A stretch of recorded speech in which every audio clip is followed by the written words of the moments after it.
So it looks like we are going live. I also got notification that we are live streamed. And in a moment, I'm also going to record it.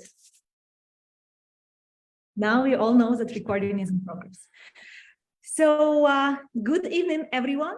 And when I'm talking to everyone, not just these four beautiful people that I can see on my screen, but everyone from Erasmus Plus Youth Academy. This is Julia Marcos. I'm co-founder of this academy. And I will open this meeting, and very soon I will give it in the hands of Michal to moderate, because what's coming next is a discussion of 3 different organizations that are experienced in youth work, have survived COVID, post-COVID times, now living and surviving VUCA times, and we are going to share our experience. It has been quite some time that we haven't done expert live videos in our community, and I think with this one we can have this tradition coming back. What is coming is that not only today we're going to discuss it, there will be also 3 other events, 3 other meetings when we are going to share the insights on the topics of digital readiness, on volunteering and financial sustainability, and we'll make sure that in the next months we will deliver you as much quality and as much value as we can through prism of our expertise and experience from the past. So how it's going to go today is that we will have Michal, and some of you might remember him. He was joining us for several expert live in the past, and this is also one of our partners, in quite some projects. And then he will have the role of a moderator, and in a moment when I give it to him, we will introduce ourselves and see what's coming in the next 1 hour. But before we jump there, let me check whether you can see us in the community. I see that 6 of you already joined. That's great.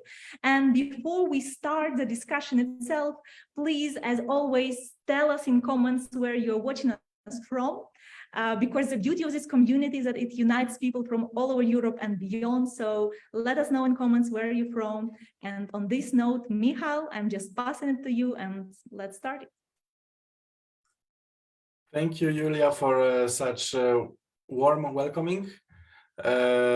Yes, today I will be the moderator. I hope that I will not screw up. And exactly like you said, I'm in this group from the very beginning. Usually I'm representing FEO, but today I am here as a head of the Animus Foundation. It's another organization which we are developing through these difficult times. And I wanted to welcome you. And as I managed to introduce myself, I also wanted to ask all of you here to introduce yourselves. Julia, I think you might still say a few more words about the organization, even if most of the people know. Maybe you could complete this presentation. Yeah, sure. I mean, I think it's quite sometimes that we were not actively going live. So with new community members, you might not know me, but I'm running a Bulgarian NGO called Synergy Bulgaria. And one of our current focuses is actually to help young organizations, unexperienced organizations, to build sustainable strategy within organization and also to get European funding. So for this, very much with support of Anna Webster, who is also a co-founder of this community, we make online challenges, offline PBAs, offline ideathons, all to support those who are interested to develop in Erasmus and ESC. Thank you. Thank you. Sarah, can you say a few words, few sentences about yourself and later about the organization? Yes, of course. Nice to meet you, everybody.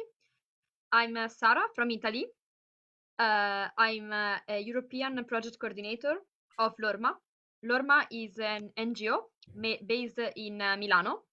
It's a non-profit organization that since 2000, so more than 20 years, develops and proposes sports and expressive training experience based on non-formal education and sports. So our target groups are children, teenagers, young people, teachers, adults, educators, and we base our activity mainly on sports.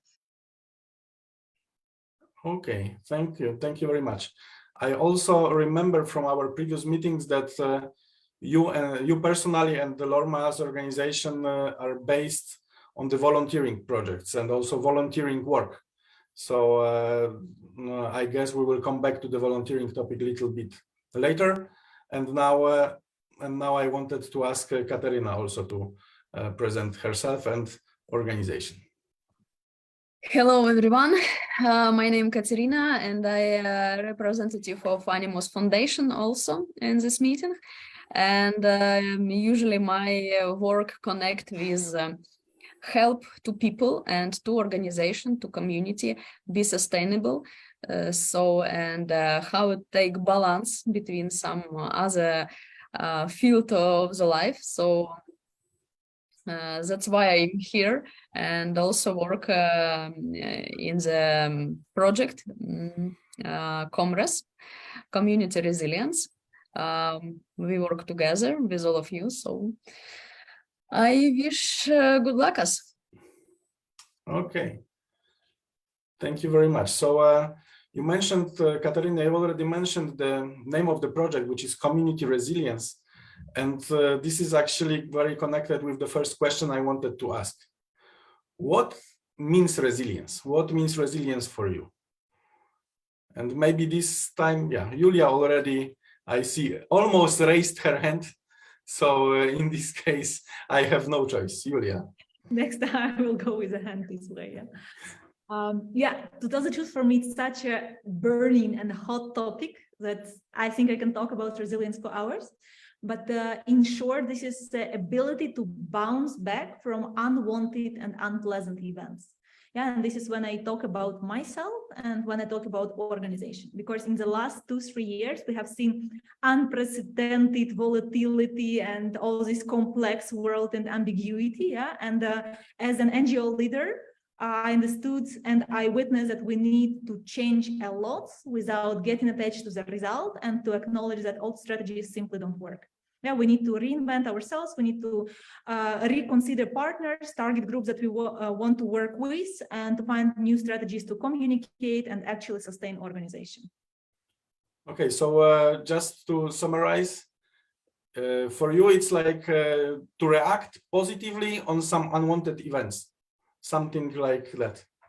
I think what's important is to respond. Yeah, not so much positively. Here I cannot judge, but to respond, because react for me is like going with the flow. Something happened, and then I just need to deal with it. Yeah, and then respond for me. Response is about choice.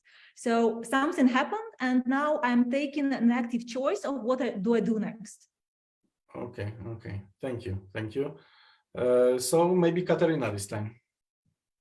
Okay, so for me, resilience it's about process and actions, because it's a combination. So you need to decide something if you have some challenges in your life, in your organization, and you need quickly decide something. You need quickly react, and also resilience. It's about how you able to solve something, so how you can recover after some challenges. So it's main for me what it means resilience, and I work in this direction. So how to take these challenges and how it's solved. So it's yeah, something similar what I heard from Julia, and maybe I couldn't find the word on the first time, but it's about conscious reaction and conscious decision on something what's happening. Sometimes I want to add something. Sometimes it's not so conscious, because people, from my practical view, what I saw, sometimes it's automatical reaction, because if you have some experience in some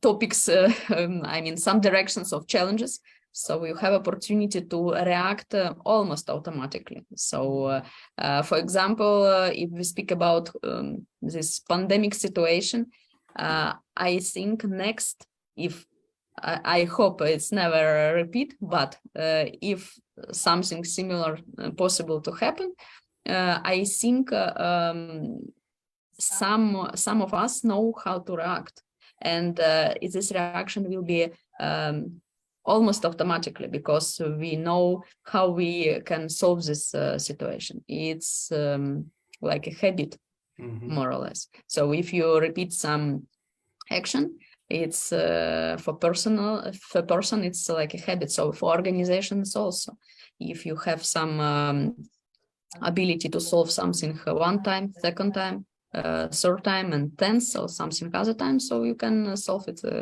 more automatically. Okay. To tell the truth, I'm a bit more optimistic than you, because how it sounds when you say, if COVID happens once again, then we know how to react. Yeah, if not COVID, but something else happens, and we don't know. So every time we need to rediscover the strategies. I would say resilience is this muscle that we grow with time. So first it's COVID, then it's wars, then it's something else. And it all, yes, strengthens this muscle. So it's a build-up. It's not that we need to start from the very beginning. It's like, okay, we already knew how to deal with financial crisis in the past. And then it comes again, but in a different form and in a different form. And every time it's easier and easier to adapt.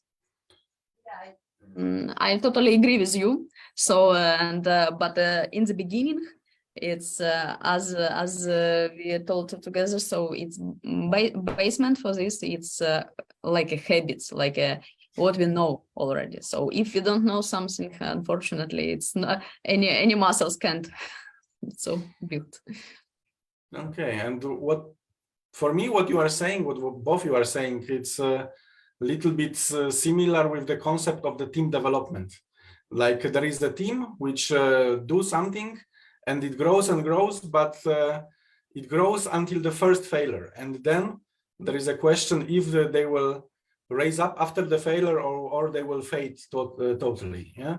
So actually, I wanted to continue with this kind of direction with Sarah, because already Julia and Katerina were speaking about some more personal resilience. So maybe you can say, Sarah, something about resilience in the direction of the groups, because also, as I mentioned, Lorma is very much connected with the volunteers. And for me, volunteerism is always group work. Of course, I just follow what Julia and Katerina said. And as a sport organization, I think that the best word that connects to resilience is movement. So the ability when something bad, when something difficult happens, to don't stuck, but recognize that something bad happened, give it a name, say, okay, this is something bad, this is something that is challenging, but we don't stop. We move and we try to find a solution. So for sure, movement, never stop, even in the difficult situations. Always try to find a solution. Sometimes requires a lot of time, other time will be easier, but don't stop at all. And so this movement word is also what we used in our organization, first of all, because we were a sport organization, and during COVID, what happened is that we had to stop. Physically, we had to stop all our sport activity with children, with teenagers, also with the volunteers. So this ability to recognize that something bad is happening and try together to find a new solution. Okay. I want to add something about your question when you address it to Sarah about the difference between this organization. So it's more hard with organization because, as I said about the decisions or some reactions, it means you need to do it complex with everybody in team. So if somebody in team not able to do something, it's also a challenge, but inside the team. So it's inside this challenge. So if you say that it's more difficult, does it mean that the person should firstly try to build her own personal resilience and later on could transfer these experiences and this muscle, which Julia mentioned, to the organization? or it's something different? Very good question. Yes, if we speak about the ideality world, yes. But if we speak about the reality, so we understand what it means community and why we speak about community resilience, because in a community we have more good opportunity to receive more quickly experience. We can receive support, we can receive some knowledge, skills, we can change our attitude, we can change our behavior, and a lot of things what it makes more quickly to give you some ability to do something and ability to react, ability to actions. So yeah, and you started to mention about the community, and as we are in the community here, which is Erasmus Plus Academy, maybe Julia, you could say, maybe you could tell us in 2-3 minutes what happened during COVID, because I believe that it can be good example which everybody knows, at least in general, and maybe we could bring it here. It will be close to everybody of us, I guess. Yeah, before going there, we also have a comment about resilience, and the definition is resilience is more about reacting and taking action against something like climate change. So I think it was a comment about wider scale. So when it comes to community, I would say that the whole community was started during COVID, and it was started for exactly the reason that offline projects and offline communications, they almost stopped. And then the question that we were asking ourselves in my organization, in Anna's organization, that we saw other organizations struggle with, that how we keep in contact, how we keep saying, how we keep sharing the experience, and then let's find solutions all together. Yeah, because it wasn't only COVID, very soon the new Erasmus Plus program started. And again, it was something very new activities, new actions, accreditation. So what we saw, we could use community and experience of different individuals to find answers together. And I think the trend that we brought, or something that we brought from the past, is that in the past, people and organizations didn't share about their strategies, tips and tricks. Yeah, it was more, I'm not going to share about how I got funding so that you cannot get funding, because then we will be competing for the same money. Yeah, basically the mindset that we brought there, yeah, if this thought was not there, if the thought was that there is enough money and there is enough funding, yeah, how we can reinforce each other and how we can create healthy competition. So for me, this is something that happened. And when it comes to resilience, I believe that generally community and support each other and mentoring, I'm talking here about 2 levels. For example, something that we do with younger organizations, and Michal, you're also a part of the projects with younger organizations, but also we are part of the project where there are 4 partner organizations that share experience and mentor each other. I think this is a part of building resilience. So a constant experience exchange and support of each other, putting all the knowledge and expertise in one pool, helps to build resilience, because we don't need to discover the answers to all questions or all difficulties by ourselves. We can simply go to the community and say, hey people, what do you do now when you cannot get participants because participants are chosen for 10 projects? And then we can learn from others. Yeah, well, what I just can add as a moderator is like, it can be very general phrase that nobody can be expert in everything, but it's really true. So don't try, and really it's possible to find many answers around you. And I guess this is a way of development for many our activities. And Sarah, you started to speak about the problems which occurred for Lorma during COVID. And later, what happened? We heard already from Julia, you started to say that everything stopped, but later, what did you do as Lorma? Yes, so everything stopped at the start, and as Julia said, what we tried to do from the start, from the beginning of the difficulties, was speaking online with the volunteers. We told the people that were collaborating with us and try to say, it's okay, it's a period of difficulties. We don't have to find the solutions very, very quickly, it's okay if you are not feeling good now, if it's okay if we need some time, but let's try together to face this situation. So obviously the first period was trying to face the situation, organizing just things online, but as fast as possible, we tried to restart to organize the activities offline, even if the situation was very difficult, and we had to rethink about a new way to manage the volunteers, manage the activities, completely change our way of organizing events before with all the new rules, etc. And this was really a thing that we did together, a team activity when everybody gave his point of view, because as you said, was something new that nobody knew before, nobody was ready, and nobody could face it alone. And just doing it together was one of the most important thing to react. Okay, thank you very much. I'm just trying to digest what did I hear from Julia, from Sarah, and I heard already quite a lot about the working as a community. And so I could ask now, Katerina, if community is important in this kind of difficult moments, how to support each other, or does it work, or maybe this community can drag you down? Mm-hmm.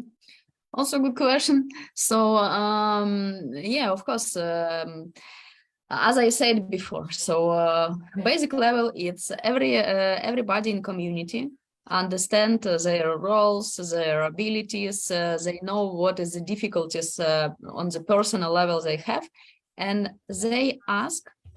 Yulia mentioned already about this, so support each other and try to do it together, try to check it together or something like this. So yeah, if we speak about this good, strong community which all time develop. So if community, so we need to understand what it means community. So it's not only group of people and that's all. So it's also a group of people who have goals or some the same values or some other also extra some moments of what we need to understand. So and yes, if in this in a community we have some leader, we have understanding, for example, strategy or some goal or something, so it means community understands. So we need to go, for example, in this way, but if we have some difficulties or challenges, what we need to do to solve these difficulties and to achieve this goal, or maybe we need to change this goal, or maybe in new conditions we can't achieve this goal. For example, a lot of events in communities and in NGO field unfortunately cancelled, as you know, in the conditions of pandemic, because flight cancelled, place not available to provide some events or something like this. So and not only in NGO field, it's in every field. So and who was more let me say quickly, or who want to implement, who want to achieve the goals, they change the format, they change the try to do something, for example, not offline, online. They try to learn some new study new digital tools or something for develop if we speak about the educational process or something. And it's important thing. And in this type of moments, of course, if you have a strong community, it's possible to achieve most of the goals, even if you change the goal and the whole community accept this goal or understand what it means. So it's possible, even if some people don't have experience, they can ask inside community this experience. By the way, here is a thought that I just got. When I heard you talking about pandemic, the thought that I had is that actually for us, for NGOs, it was much harder to respond to end of COVID when all the activities went back. Because when COVID started, I mean, there was not much of a choice. Yeah, to put some things online, to focus on local activities, but the steps were very, very limited. But then when it went back, and in these 2 years, we wrote new grants, we got new money, we had projects pending from the past. This is where the mastery of how to handle the projects, how to fight the competition, yeah, where to get people who can support, this is where it all started. So for me, somehow resilience in our sector was needed much more after COVID. Yeah, I actually wanted to, even before you started this thread, I also wanted to go direct it into our organizations. I also wanted to ask you what happened during COVID with your organizations. Also, because even in this Comres project, we made some small research and we found out that more than half of organization struggled a lot. Yeah, they had very difficult times, not only because they couldn't do their general activities, but they couldn't react at all. And that's why I wanted to ask you one by one, what happened with your organization? Did they struggle, or maybe you found a way to develop? Julia? To tell the truth, during COVID, we felt very good. Why? Because first, we never had problems with long-term volunteers. People were just coming, for example, from Spain or Hungary, and they said, we don't have jobs there anyway, and you have much lighter restrictions in Bulgaria, so we better come here and be useful here. And what we did, we refocused. We refocused on local activities. So that was the moment when our local activities boomed, and the partners that we got there were very serious, and we are still working with the partners. Yeah, and it exactly came from, I mean, inability to do international activities, so we had to refocus. What I see now is that what was a solution back then is not working anymore. So somehow we are stepping out of local more and more. Another thing that we used as a remedy at the time, we started to put things online. But then very soon, I think it was working for 2 months or something, and then everyone went online. So it was endless talks, meetings, trainings. And then we saw, okay, our people are not there. I mean, people are there, but they don't want any other educational content anymore. Yeah, they want to entertain themselves. So we had to reinvent in terms of online activities, how to make it like this edutainment. So it's education, but there is entertainment. Yeah, and then later on, we understood that our power is in offline. So the moment we could go back to offline, we were taking a risk all the time. So the moment that just opened the borders a bit, we said we are taking the risk that the project will not happen, or that the group will fall with COVID altogether, yeah, and they will need to stay here for quarantine in Bulgaria.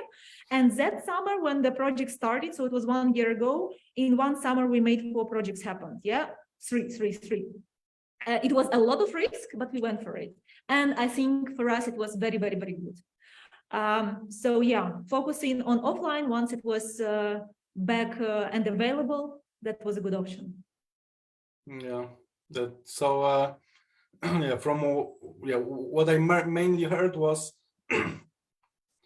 constant searching for solutions and trying to use opportunities which are appearing, because there are still some opportunities. Yeah, maybe they are limited. Maybe they are not as beautiful as we would like to see them, but still they are.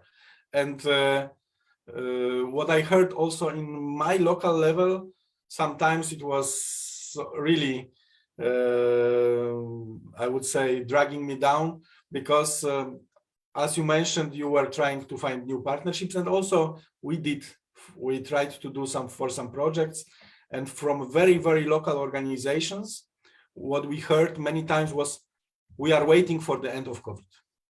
Before we will make any decisions, we are waiting for the end of COVID. And I'm still not sure if they already found this end of COVID. So if they work already again or not. But we worked a lot also, as you said, and we tried to do everything to grow.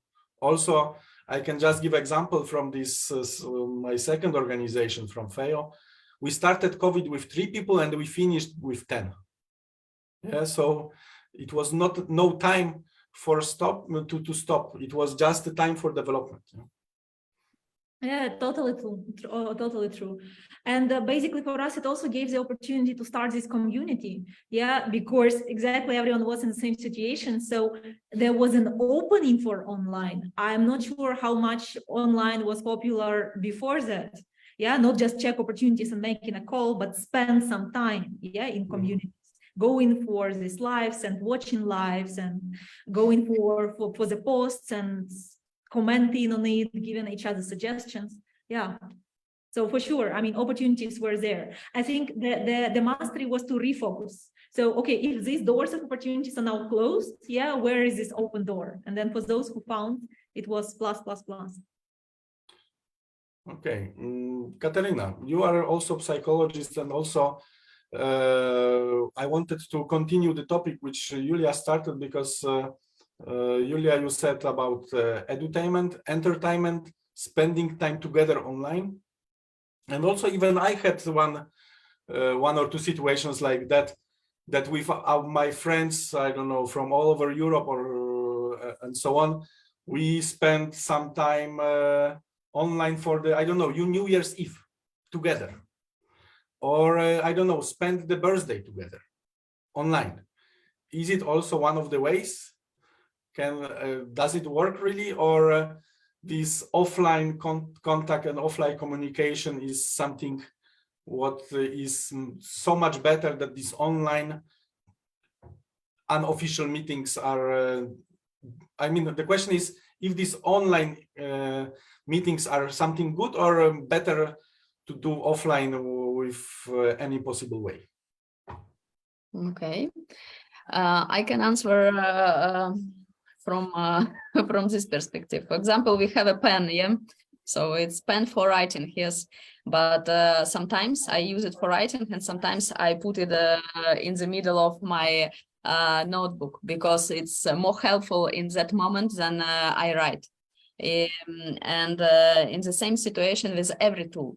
I remember when I started provide online consultation maybe 7-8 years ago, and my colleagues, of course, it was a lot of years ago, and let's imagine 7-8 years ago, opportunity to provide some this video connection possible in Facebook or some Skype or something like this. So Zoom coming more later. So for example, during the COVID, it was more popular, but for example, not a lot of tools for this. And my colleagues all the time saying, oh, it's not possible because it's a different approach. It's very difficult. You can't normally communicate with client, and it's total something strange and not possible.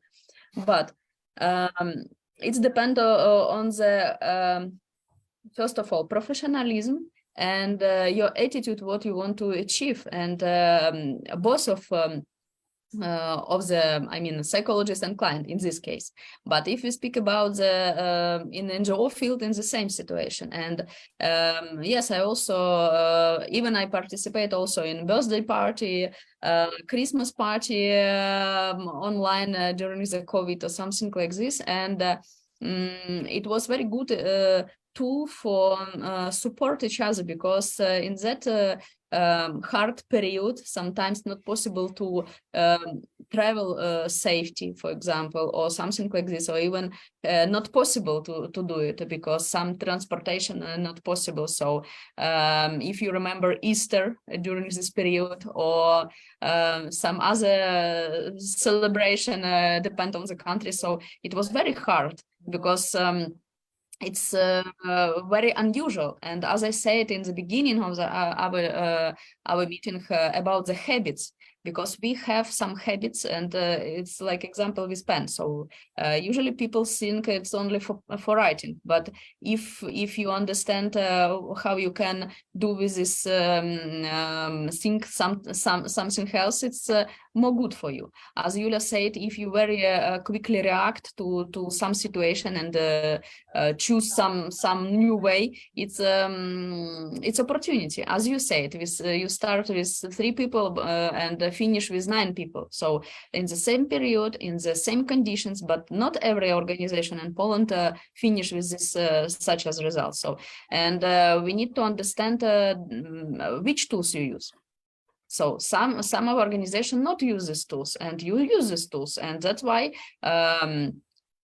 result was like this. So it's very important to understand. So not only one person have to do it, but if you speak about community, all community need to understand what we need to provide. I can say also from educational side. So I remember business trainings we saw before pandemic online. But NGO trainings we didn't saw. It was not usual, so it's maybe some from time to time some unusual things. But during the pandemic and after pandemic, you can check even on a Salto resource center. You can check, and you maybe one I don't know 25% now of the meeting is online. Even PBA activity possible online. So I don't want to say that it's more good than offline. I mean, depend on of your goal and how you can use it. Because online training possible be interactive, and online training possible be very effective. Depend on the who will be on this training, and also how you do it. So if target group not interested in the topic and only sit with a switch of cameras, so it's the same situation if this group sit in the room and using phone, not to listen to speaker. So it's the same situation. I can obviously at least partly agree with what you said. Even I remember that we made some youth exchange, which was blended mobility at that time. I remember that youth exchange was made online for 2-3 days, and later on we at least managed to gather the people locally. So it was Polish-Ukrainian youth exchange at that time. Polish group met for 3 days later on in Poland. Ukrainians met in Ukraine. And the results were great. I was really amused by the results. And I was really happy that we could at least serve with these 3 days together for those young people, because still during this hard COVID time, it was something what they really needed. And also this way I wanted to continue with Sarah. You are representing a little bit younger generation. And from one side, what I at least from what I know is that generally younger people are more eager to use digital tools. And I heard from many of them that now, for example, studies online, very fine. I can do a lot of things. I can study online. I don't waste time to go there and so on. But from the other side, we could hear from many of them. Also, Julia mentioned that they went directly offline because they believe that offline trainings can bring some additional value. How it is for you, for Lorma, and for younger generation? Okay, so of course, there are positive and negative, and it's impossible to say that something like online or offline is better than the other. It depends a lot on the activities. For example, as a sport organization, for sure, we try to substitute some offline events, doing them online, but they were not working. Because if people are meeting to do sports together, it's quite impossible to create the same atmosphere online. But what we discovered, for example, is that before COVID, all our activities were offline. During COVID, we started to organize some activities online for speaking about our project, communicate with the volunteers, communicate with the people of the organization, what we were planning to do or how we were facing COVID. And we discovered, for example, that in these cases, more people than before were joining our events.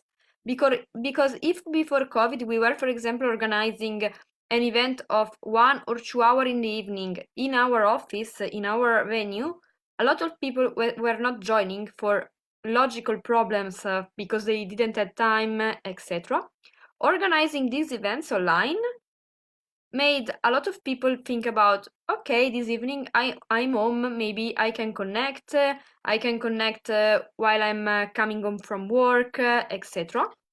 So we really discovered that there are some activities that online were going better than offline. For all the activity that offline had to stop, what we discovered when we restarted again is that people were feeling more involved, because after this stop, young people, but not only young people, discover how is not granted the feeling of gathering together, doing activities together, etc. So also in this situation, we found something good. When we restarted to organize events offline, people were really motivated to join, to meet together, to use this time in a very fruitful way, because it was not granted anymore. So this is what happened in the both sides. For young generation, for sure, one problem is that now a lot of young people are just staying home, just trying to do things only online. And this is something that as NGOs, as organizations that are organizing projects, Erasmus Plus projects, exchanges, we have really our responsibility. We have the responsibility to try to recall again all the young people and show that meeting offline is something valuable, because this is our fear, and we are recognizing that sometimes this value is not always present in the very young generation. So I think that this is something that we should do. In one side, try to use these online activities to connect with more people. In the other side, explain how offline activities are something that we still have to do, and we can't just stay online. And to tell the truth, what I think on top of that is that if you're focusing on offline, there is no luxury not to be online, because we need to remind constantly people of ourselves online so that afterwards they can show up on offline activities. And I see it more and more because we are involved as NGO on funded activities, but on top of that, we are doing open call activities. And then this constant reminder that, yes, we are there. And those activities are happening, for example, once in 3 months or in 6 months. We're still there. The vibe is there. Community is there. Yeah. And then people join us for the next events.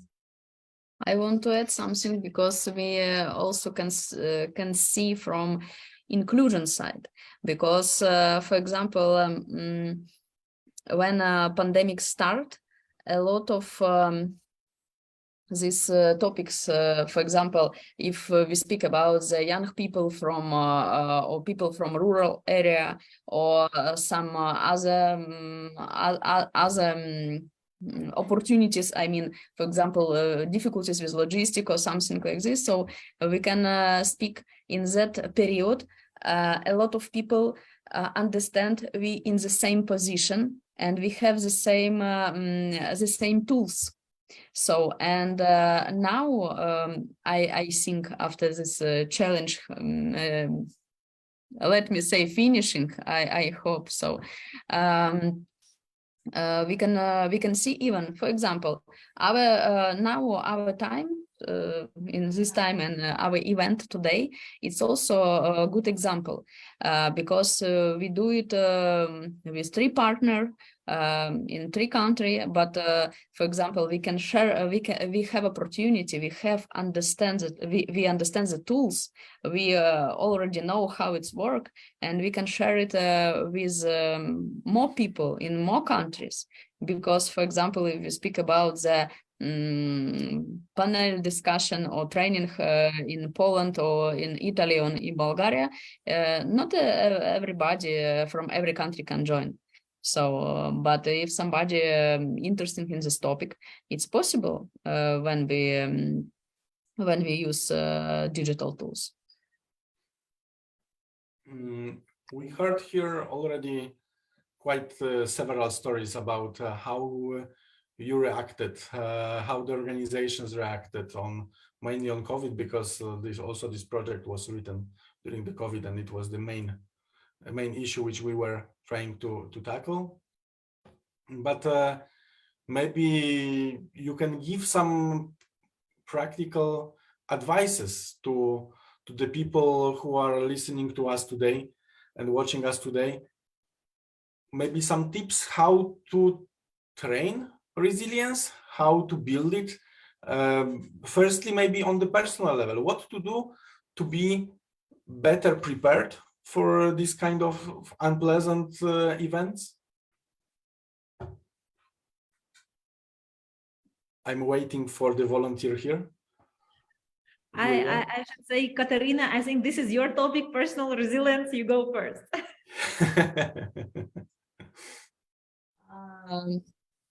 Okay. We don't have I don't know, some only one answer for this topic, because it's very complex, because we speak about if we speak about the personal level, we speak about the unique person, because everybody is unique person. So we need to understand it, and we need to understand that everybody have some experience, and everybody have some habits, fears, abilities, and other conditions. Let me say like this. So, and we need to understand every person miss something. For example, first of all, I need to understand personal goals in every condition. So in good tips, for example, first of the tips to understand if you know every day what you want to achieve. So it's first level. It's give you moral sustainability. So if you know what you want to do, what you want to achieve.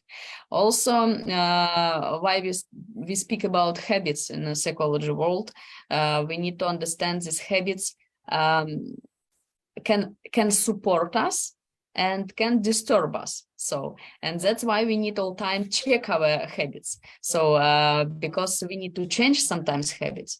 And if we have some good habits, for example, make a sport, take care about your health, for example, something like this. So it's also give you opportunity to be more sustainable. So if person more sustainable, it means you have opportunity to fight with some challenges, let's say so. And even today I explain some system in three directions what every person have to remember every day.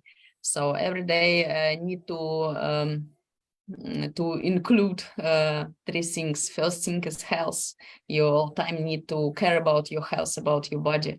So you need to understand what you eat. You need to understand what are you doing with your body, and how long you sleep, when you wake up, and like this.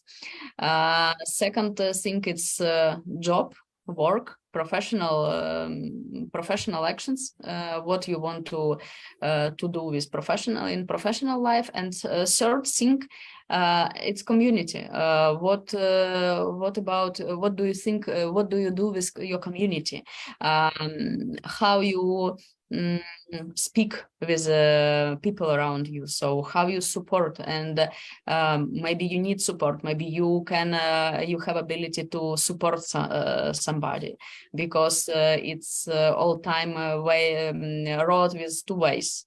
So you need to support somebody, and you support you need to receive support. So if you take attention about this three directions every day, it's main tip. So for sustainability, take care about your health, develop your job, your professional level, do in this direction, and all time care about your community, your position in community, and as much as possible in your community, care about your community, people in your community. So from what I heard, it's quite a lot about the personal and professional development. So at least I understand it like that. So it's about constant growing up, and trying to take another step every day.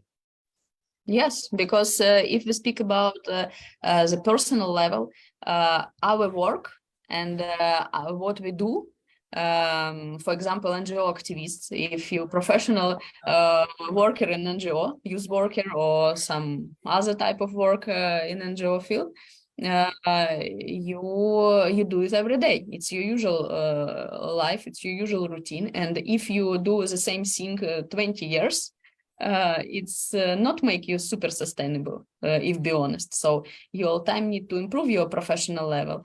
Maybe you can take, or maybe you can change some direction, or maybe you add something in your life, in your professional life.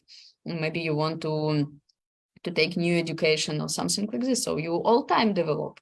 And because if you don't develop, it means you can't able to fight with some challenges.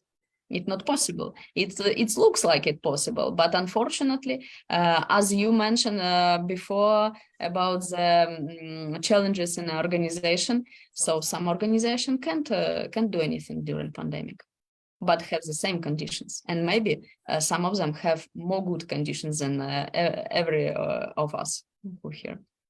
I would Thank add you, Julia. on top of that is when we are talking especially about managers or NGO leaders, this growth is important for the reason that the system cannot be more complex and developed than the owner of the system or the founder of the system. So if we see an NGO leader as a person who created the system cannot grow bigger.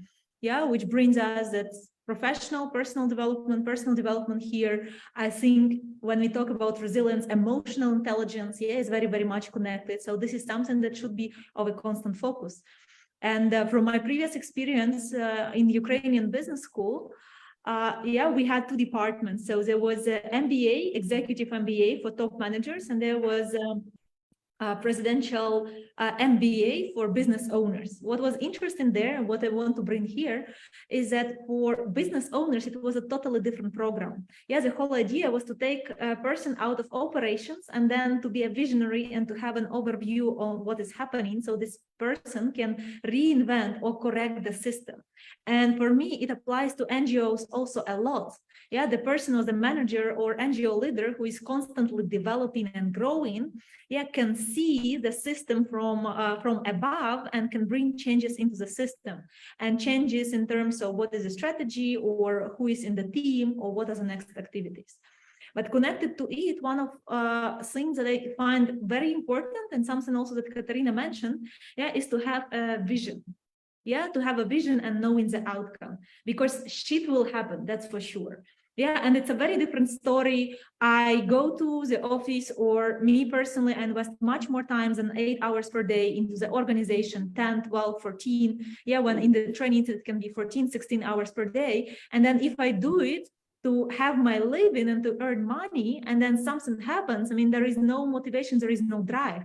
But if I do it because I have a bigger vision, which is beyond, which is about creating an impact, which is about innovating the system, which is about redefining quality use work, which is about helping others to establish their organizations, and it's not only me, and it's beyond my team, then that's a whole different story. Yeah, the moment shit happens, I'm like, yeah, I mean, this is painful, but I need to carry on, and not need, I want to carry on. Yeah, which basically brings me to more creativity and then finding other ways.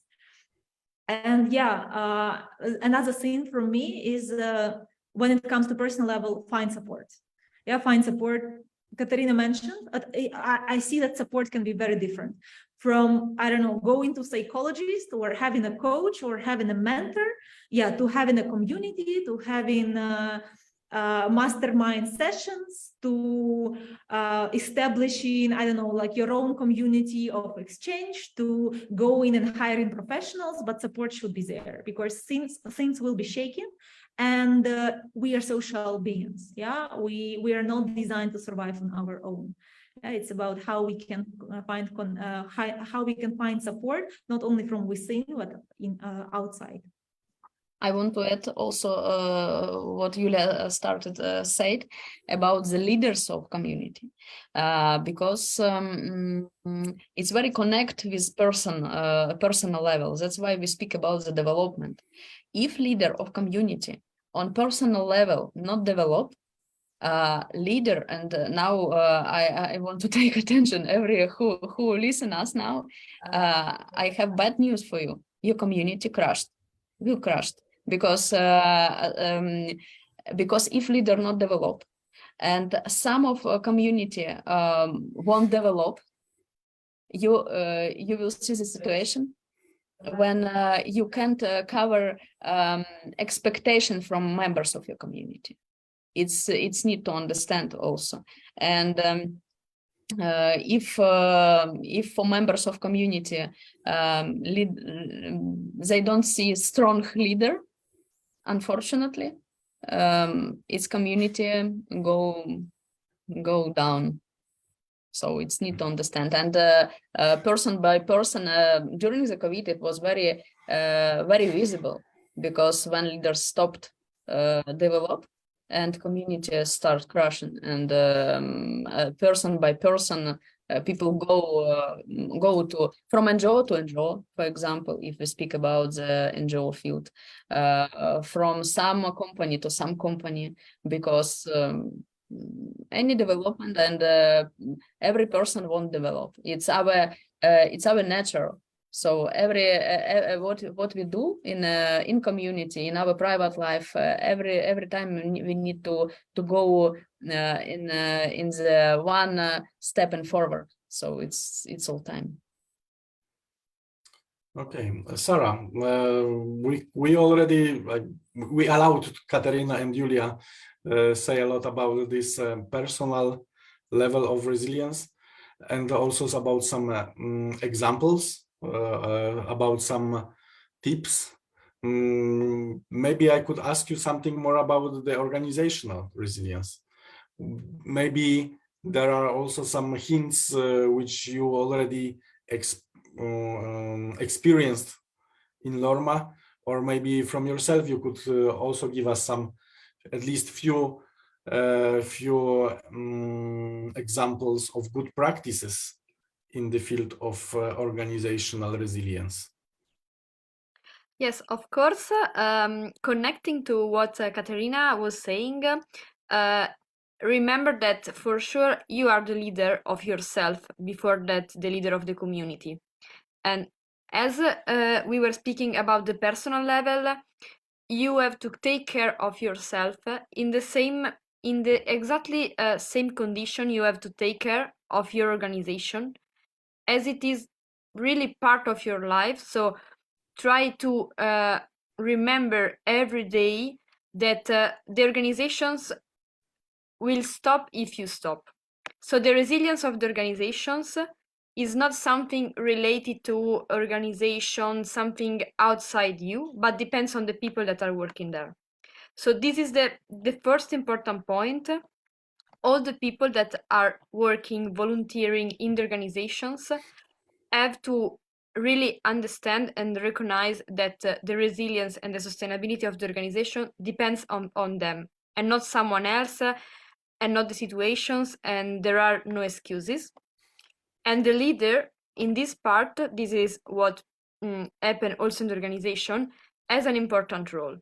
If the leader can recognize this importance of resilience, of working together, etc., as to transmit this to all the other people that are working in the organization.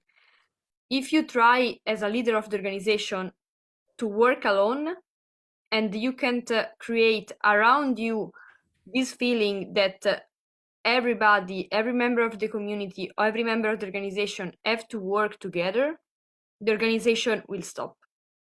So for sure, one of the most important thing as organization level is try to make every member conscious that everyone has a role in this field and try to work together and not alone. As for the personal level, as Julia was saying, if you need support, ask for support. If you are the leader of the organization and you understand that you can work alone, ask for support. Ask for support of the other members, ask for support of the volunteers, ask for support. In our case, for example, we were doing a lot of activities with children, etc. Ask for support of the families. Try to explain how the situation is and try to find a solution together. So for sure, working together, and then try to adapt. Try to adapt even if, as you were saying before, even if looks like the things are not good. Before COVID, you were doing activities and events with 100 children. Now, during COVID, after COVID, we could organize activities with 20 children. This was not good. This was something that were making us think about maybe it's better to don't do that, because our goal before was 100 children, now it's just 20. But try to do that anyway. Try to do that even if before COVID you were doing something important, something with more people, something better. Try to do that anyway. Sarah, by the way, when you were mentioning that if you are as a leader need support, get support, I would say that if you are a leader, don't try to do it yourself. Yeah, burnout and going down will be there. It's like how, as a leader, you can build a strong team and get strong partners so that you can move on a whole different speed. Michal, can I say a few words from my side when it comes to organizational? Sure. Yeah, from my side, if I were to give a couple of advice based on the experience that we have in the last 3 years, first, start treating organization as strategically. What I mean by it, in my personal opinion, the times of working from project to project and getting some projects on board on totally different topics, unrelated, different audiences, different partners that you have never seen in your life is in the past. Yeah, so for now, and especially Erasmus is supporting the opportunities of approaching it strategically with, for example, accreditations. Yeah, so building organization with a view for the next 5-7 years is more sustainable. And then again, when you know what is a course or what is a direction, it's easier to adjust to any changes that happen on the way. Yeah, second, something that I already mentioned, get strong team and partners. It was my insight a couple of months ago when I understood that I don't want to scale in terms of getting 20 people hired in the future that can handle the projects to different directions. I really want to have a small star team that would have 5 people, and we will be so niche that everyone will be dying to work with us and come to our programs. And for me, it's much more appealing because I treat NGO, and that is my next point, I treat NGO as business. Not in terms that NGO must make money and be profit-oriented, in terms of delivering quality and value. If there is no value to people, and what I see is that sometimes NGOs, because of getting funding from European Union, they lose a sense of delivering value and answering the needs of their target groups. So if it's not there, and if there is no quality, then yeah, it's harder and harder to stay afloat. Yeah, and what I see is that in those projects and those aspects, and even with this community, when we really go for quality and high standards, it pays off. And yeah, community. Again, I think we're talking about community all the time here, but for me personally, this is a new trend of 2022. Yeah, to build a personal brand or organizational brand, to get community, to get fans, to get advocates of the brand that will promote further on.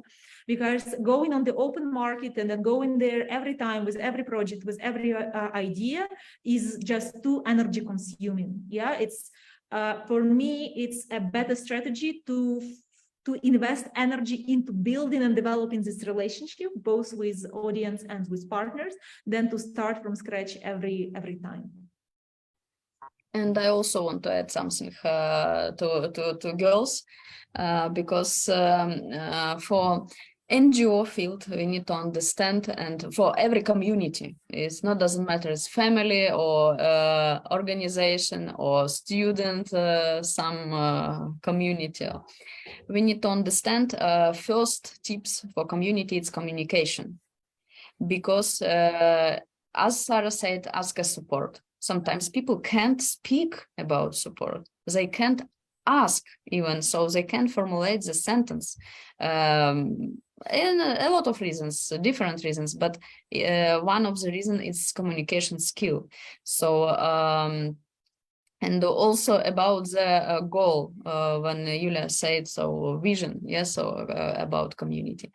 It's very important to communicate with your community and understand, because anybody don't understand the vision if you not speak between each other. So, and my main tips for every community, for every organization, in every field, it's start to understand what is communication and use it in different directions. So when you speak, and you can listen also, because sometimes people only speak but not listen, yeah, but we need to combine it. That means communication, yes. And if we use this in our communities, it's one of the key for success. That's why every person of community, every member of community can understand with whom he can speak, because sometimes in community even people don't know to whom they can ask and who is responsible about something, because people don't speak between each other. Sometimes leader of community not speak with the members. What it means? It means they can speak, of course they can, but it's not help. So, and a community not growing up. Community unfortunately go down without communication. I heard a lot from all of you. I heard something. I heard something that you need to communicate with each other. You need to understand each other. You need to think strategically.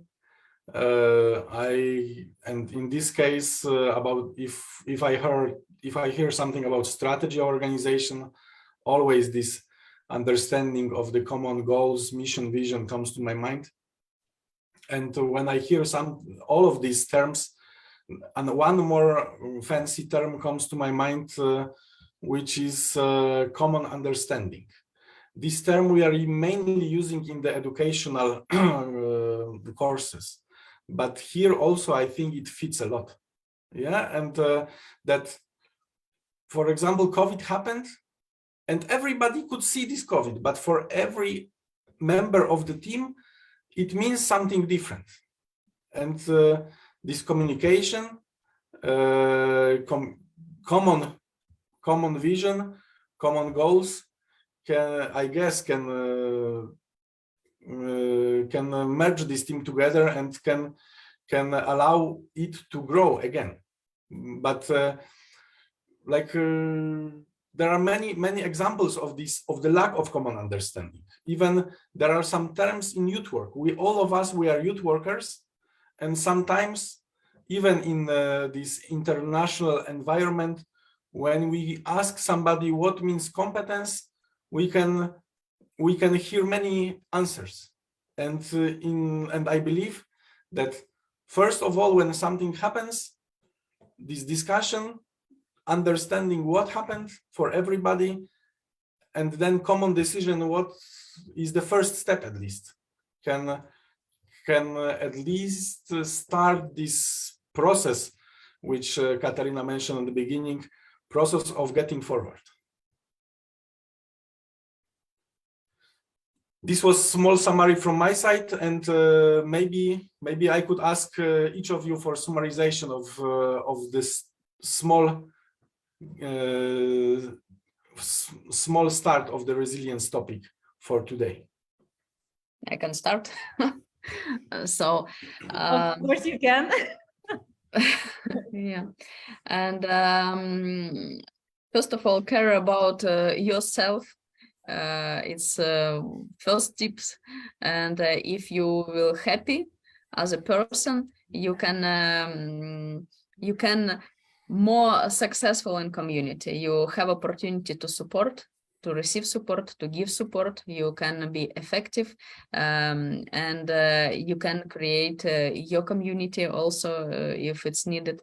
And yeah, so care about yourself and care about your community. Thank you.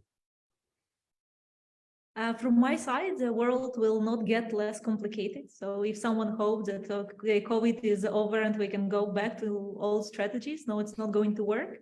So my suggestion is to invest energy and focus on not how the old times were good, but how to adjust and strive in the new times. Yeah, and how to play within the rules of the game. So without breaking the rules, but be creative within this box, because within the rules, we can create a lot of things. Yeah, and creativity is not about breaking the rules, but achieving and striving with the rules.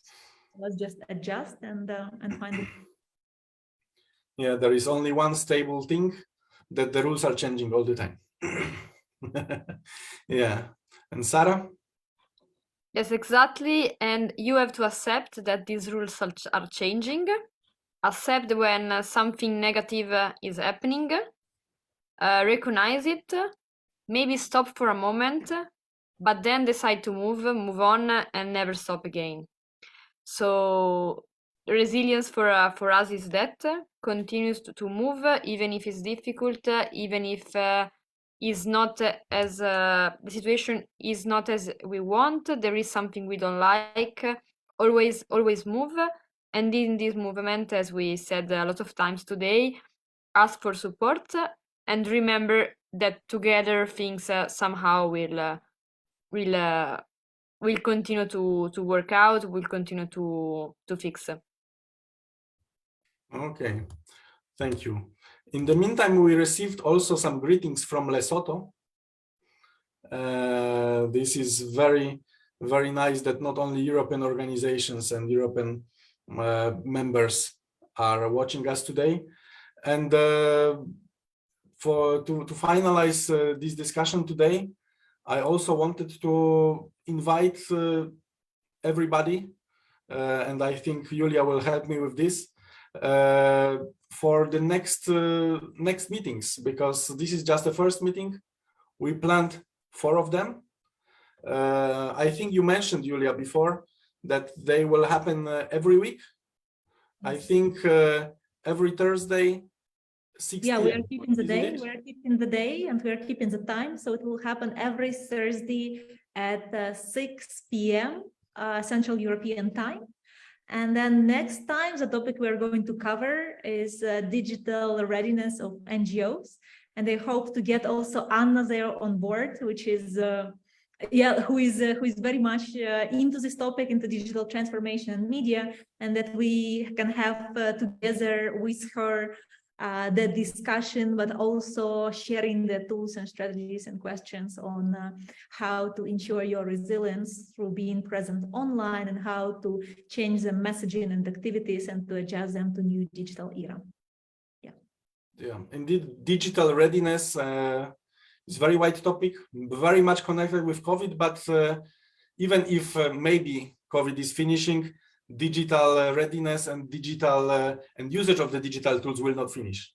I guess that, I mean, it's just inevitable. Yeah, we stepped into the new era. I mean, there is no way back to go fully offline. Yeah, even if the focus is offline, then online should be there.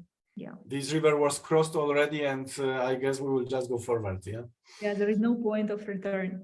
And I would invite our community members that are watching us or who will be watching later on.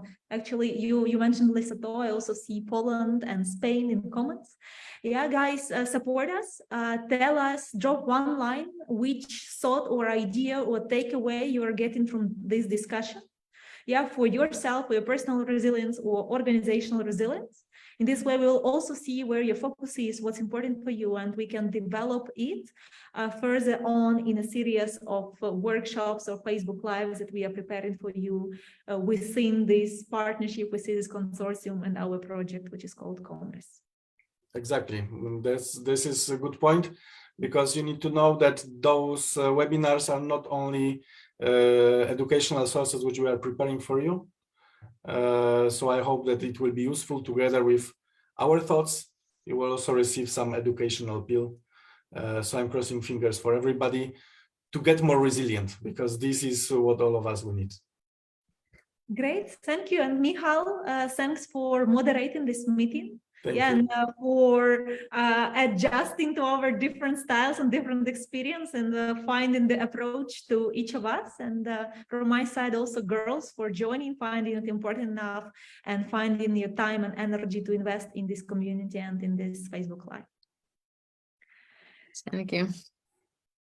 So for everyone else, enjoy the evening. And yeah, and see you very, very soon, already in 1 week online. Guys, bye-bye. See you. Bye. Thank you. Bye-bye. Bye.